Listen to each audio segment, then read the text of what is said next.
പൊതു തിരഞ്ഞെടുപ്പിലെ ചിത്രം ഏകദേശം തെളിഞ്ഞു കഴിഞ്ഞു.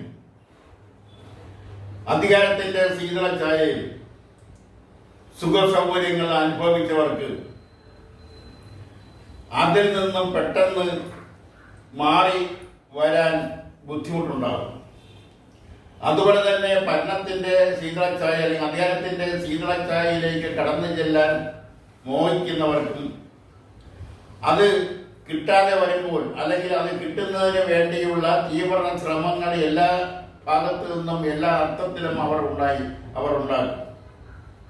അത് കിട്ടില്ല എന്ന് തോന്നുമ്പോൾ അവർ നിന്ന തട്ടകം മാറി മറ്റൊരു തട്ടകത്തിലേക്ക് മാറിപ്പോകുന്ന കാഴ്ചയാണ് ഇപ്പോൾ കേരള രാഷ്ട്രീയത്തിൽ ഈ തെരഞ്ഞെടുപ്പ് കാലഘട്ടത്തിൽ കണ്ടുകൊണ്ടിരിക്കുന്നത്.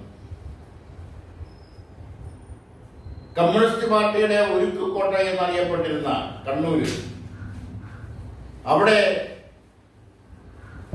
ഈ കേരളത്തിൽ എവിടെയെങ്കിലും പാർട്ടി ഗ്രാമമുണ്ടെങ്കിൽ കമ്മ്യൂണിസ്റ്റ് പാർട്ടിയുടെ ഗ്രാമമുള്ളത് കണ്ണൂർ ജില്ലയിൽ മാത്രമാണ്.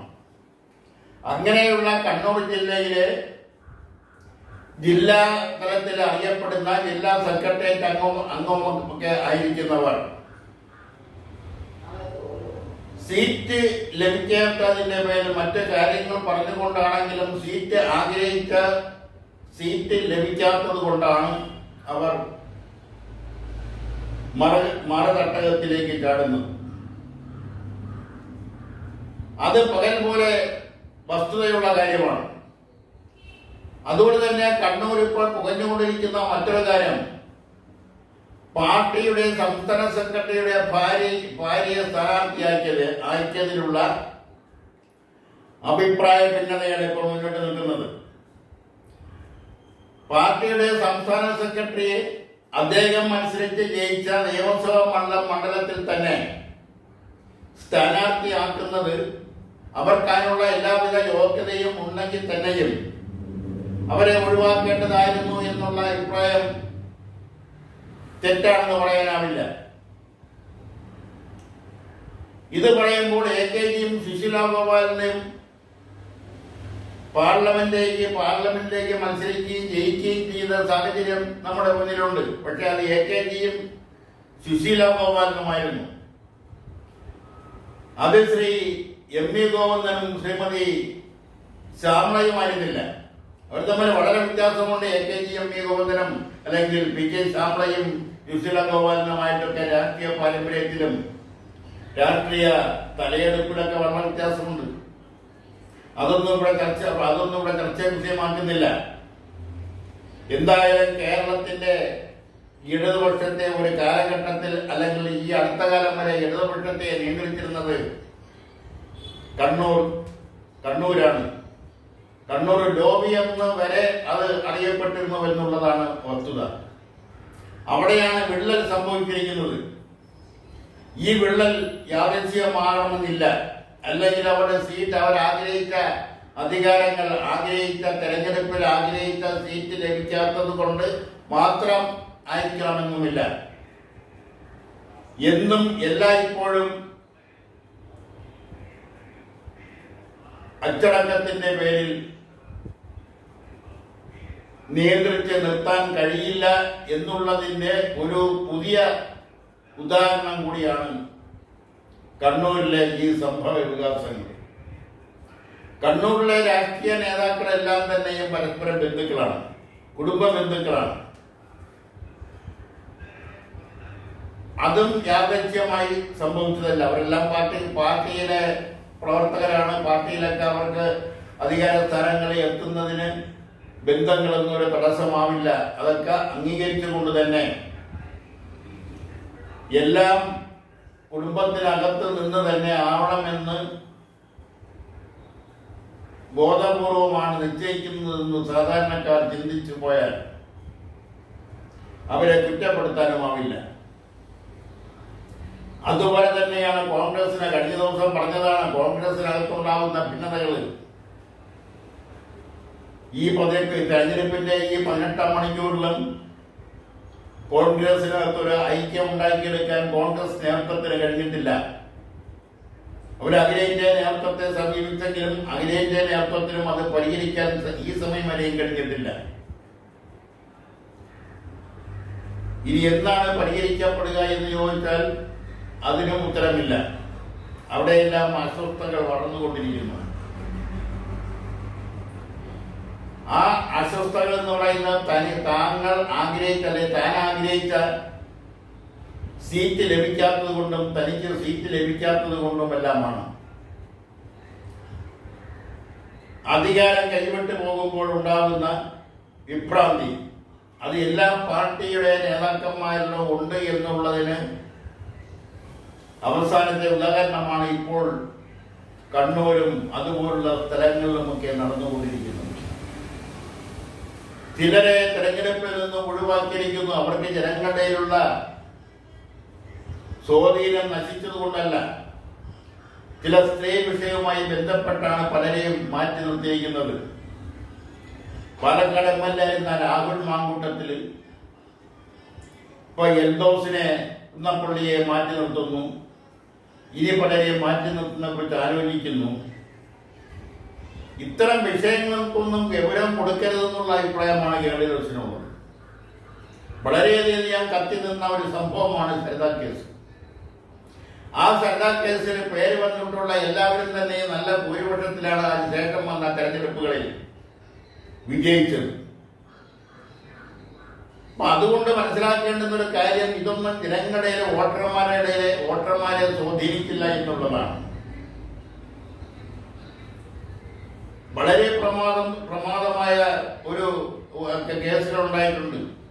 മന്ത്രിമാർ രാജിവെക്കേണ്ടി വന്നിട്ടുണ്ട്. അങ്ങനെ രാജിവെച്ച ഒരു മന്ത്രിക്ക് പിന്നെ നാളിതുവരെയും നിയമസഭയിൽ മത്സരിക്കാൻ കഴിഞ്ഞിട്ടില്ല. അതേസമയം ഇന്ന് അല്ലെങ്കിൽ ഇത്തരം വിഷയങ്ങളിൽ നിന്നും ഒരു നേതാവിനെ മാറ്റി നിർത്താനാവില്ല എന്ന് പറയേണ്ടിയിരിക്കുന്നു. ചിലത് വിവാദമാവുന്നു, ചിലത് പരസ്യമാവുന്നു, ചിലത് ഒതുക്കി തീർക്കുന്നു, ചിലത് പരസ്യമാവാതെ തന്നെ രഹസ്യമായി ഒത്തുറപ്പാക്കുന്നു, ചിലത് രഹസ്യമായി നിലനിൽക്കുന്നു. ഇതെല്ലാം പൊതുപ്രവർത്തന മേഖലയിൽ മുൻപും ഇപ്പോഴും ഇനിയും നടന്നു വരുന്ന കാര്യങ്ങളാണ്. അതിനെല്ലാം അമിത പ്രാധാന്യം കൊടുക്കാതിരിക്കുന്നതാണ് പൊതുപ്രവർത്തന മേഖലയ്ക്ക്, രാഷ്ട്രീയ മേഖലയ്ക്ക് നല്ലത്. കാരണം അതുകൊണ്ടൊന്നും ആരുടെയും രാഷ്ട്രീയം ഇല്ലാതാവുന്നില്ല. അങ്ങനെയെങ്കിൽ കേരളത്തിലെ എത്രയോ പേരുടെ രാഷ്ട്രീയ ഭാവി ഇല്ലാതായാൽ. കോടതി തന്നെ ഇടപെട്ടിട്ടുള്ള നിരവധി കേസുകളുണ്ട്. അതിലൊന്നും പിന്നീട് അവർ തിരഞ്ഞെടുപ്പിൽ മത്സരിച്ചപ്പോൾ ഭൂരിപക്ഷം കൂടിയിട്ടേ ഉള്ളൂ, പറഞ്ഞിട്ടില്ല. അപ്പൊ അതുകൊണ്ട് തിരഞ്ഞെടുപ്പ് വരുമ്പോൾ രാഷ്ട്രീയവും രാഷ്ട്രത്തിന്റെ കാര്യങ്ങൾ മാത്രം ചർച്ചാ വിഷയമാക്കുകയും രാഷ്ട്രീയത്തോടൊപ്പം തന്നെ അതാത് സ്ഥലങ്ങളിലെ വികസന കാര്യങ്ങളിലെ എങ്ങനെ ജനങ്ങൾക്ക് പ്രയോജനപ്രദമാകുന്ന രീതിയിലേക്ക് കൊണ്ടുവരാൻ എന്നുള്ളതാണ് ചർച്ച ചെയ്യേണ്ടത്. അവിടെ രാഷ്ട്രീയം ചർച്ച ചെയ്യണം. അതോടൊപ്പം തന്നെ നിലവിലുള്ള MLA ആണ് മത്സരിക്കുന്നതെങ്കിൽ അദ്ദേഹത്തിന്റെ കഴിഞ്ഞകാല പ്രവർത്തനങ്ങളെ വിലയിരുത്തണം.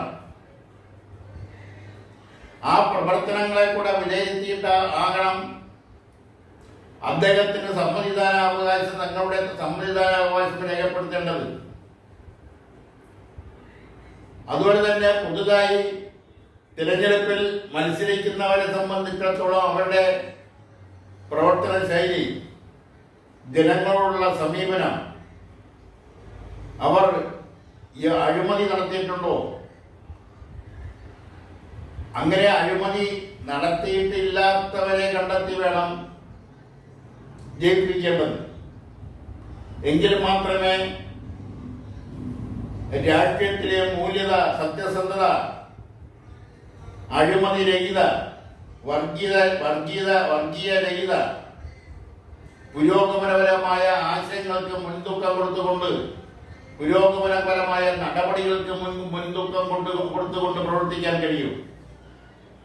അങ്ങനെയുള്ള ഒരു സംശുദ്ധ രാഷ്ട്രീയമാണ് ആ രാഷ്ട്രീയത്തിലൂടെ ഉരുത്തിരിഞ്ഞ് വിജയിച്ചു വരുന്ന ഭരണാധിപരെയാണ് കേരളത്തിന് ആവശ്യം, കേരള ജനതയ്ക്ക് ആവശ്യം. അത് ഏത് മേഖലയിലായാലും, ആരോഗ്യ മേഖലയിലായാലും, വിദ്യാഭ്യാസ മേഖലയിലായാലും, തൊഴിൽ മേഖലയിലായാലും, വാണിജ്യ മേഖലയിലായാലും, അവിടെയെല്ലാം സത്യസന്ധവും സുതാര്യവുമായ പ്രവർത്തിക്കാൻ കഴിയുന്ന, പ്രവർത്തന മികവുള്ള, ആത്മാർത്ഥതയുള്ള, നിസ്വാർത്ഥതയുള്ള നേതാക്കൾക്കാണ് വോട്ട് കൊടുത്ത് വിജയിപ്പിച്ച് അധികാര സ്ഥാനങ്ങളിലേക്ക് എത്തിക്കേണ്ടത്. അതിനുള്ള ഉത്തരവാദിത്തം സമ്മതിദായകരാണ് ഏറ്റെടുക്കേണ്ടത്. മറ്റ് കാര്യങ്ങളിൽ പ്രലോഭിതരാവാതെ പണത്തിൻ്റെയോ ഏതെങ്കിലും ജാതിയുടെയോ മതത്തിൻ്റെയോ സ്വാധീന വലയത്തിൽപ്പെട്ട് ആ സ്വാധീനത്തിന്റെ ഫലമായി ആ മതം നിർദ്ദേശിക്കുന്നവർക്ക്, ആ സമുദായം നിർദ്ദേശിക്കുന്നവർക്ക് വോട്ട് കൊടുക്കുന്ന ഒരു പ്രവണത അറിഞ്ഞോ അറിയാതെയോ മുമ്പെങ്ങും ഇല്ലാത്ത രീതിയിൽ കേരളത്തിലെ സമ്മതിദായകരെ സ്വാധീനിക്കുന്നുണ്ട്. അതില്ല എന്ന് പറയുന്നെങ്കിൽ പറയുന്നത് ശരിയല്ല. അത് ഇല്ലാതാവണം. ജാതിയോ മതമോ സമ്പത്തോ മറ്റു വിധത്തിലുള്ള സ്വാധീനങ്ങളോ സമ്മതിദായകരെ സ്വാധീനിക്കരുത്.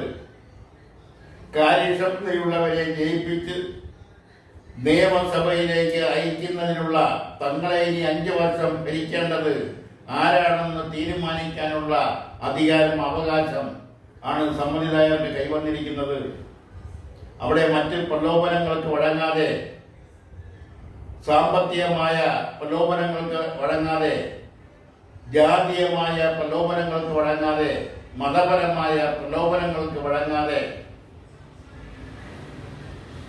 സുതാര്യമായ രീതിയിൽ ചിന്തിച്ചുകൊണ്ട് നാടിൻ്റെ നന്മയ്ക്ക് വേണ്ടി, നാടിൻ്റെ അഭിവൃദ്ധിക്ക് വേണ്ടി, നാടിൻ്റെ വികസനത്തിന് വേണ്ടി, തൊഴിലില്ലായ്മ പരിഹരിക്കുന്നതിന് വേണ്ടി, ആരോഗ്യ മേഖലയിൽ കാര്യക്ഷമമായ പുരോഗമനങ്ങൾ, മാറ്റങ്ങൾ വരുന്നതിന് വേണ്ടി, വിദ്യാഭ്യാസ മേഖലയിൽ ആയാലും അവിടെയെല്ലാം പുത്തൻ ഉണർവുകൾ സൃഷ്ടിക്കുന്നതിന് അതിന് ആർജവമുള്ളവരെയാണ് ജയിപ്പിച്ച് ഭരണതലത്തിലേക്ക് അയക്കേണ്ടതെന്ന് ഈ അവസരത്തിൽ കേരളീയ ദർശൻ വീണ്ടും ഓർമ്മിപ്പിക്കുന്നു.